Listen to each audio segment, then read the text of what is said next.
Well, the next thing we're going to learn is how to run multiple if statements against each other.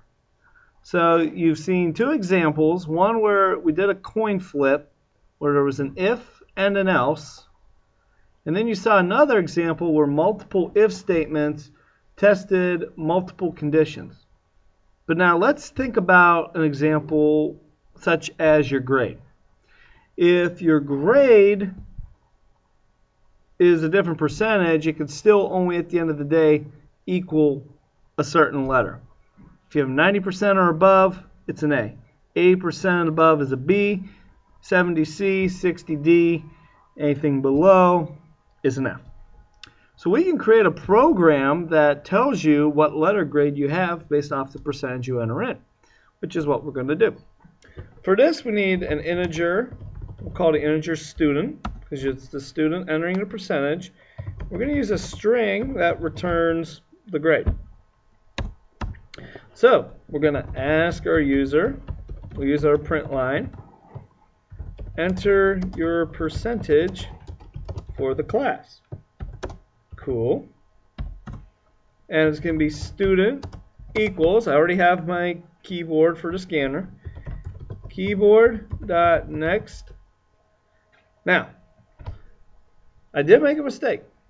It should be a double instead, because it is possible to have 90.0 in a class and still get an A. So we want to be accounting for what the decimal will do. So we'll do double student, and we just make that little switch.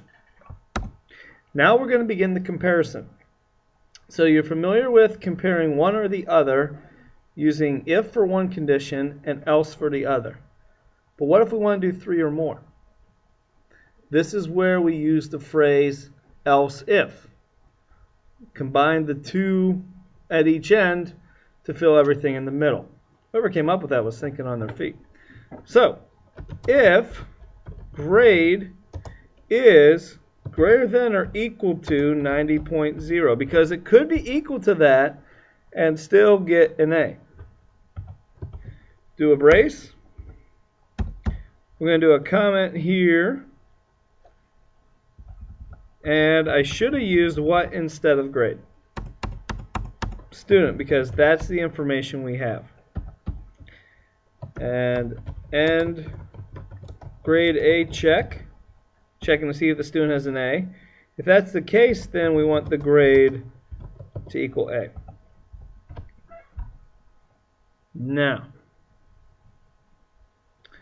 we should do this in such a way that it will check to make sure that no other conditions are interfered with. So we're going to also introduce or and. More particularly, we're going to introduce and here. So we're going to introduce else if. So we're going to do else if. So if that condition's not true, and I think, nope, there are two separate words. Else if student is less than or equal to 89.9, and then we're going to make sure that it is also greater than or equal to 80. So it's going to be and, which is two ampersands, student is greater than or equal to 80.0. So we can compare both, and this is going to end the grade B check. If it meets both of those criterias, which if it was a B it would, our grade's going to be a B. Head down to the next one. Else if student is less than or equal to 79.9%, which we don't actually put the percent. We just don't. And student is greater than or equal to 70.0. Left brace there. Go down to the right brace. Tell it what it is. It's end the grade C check. And grade equals C. We're almost done. Put a little more space in between there. I'm going to move this up. Else if student is... Now, I'm needing to clean this up a little bit. I'm going to put some spaces in between my different things, like it is up here. So that way our code is cleaner.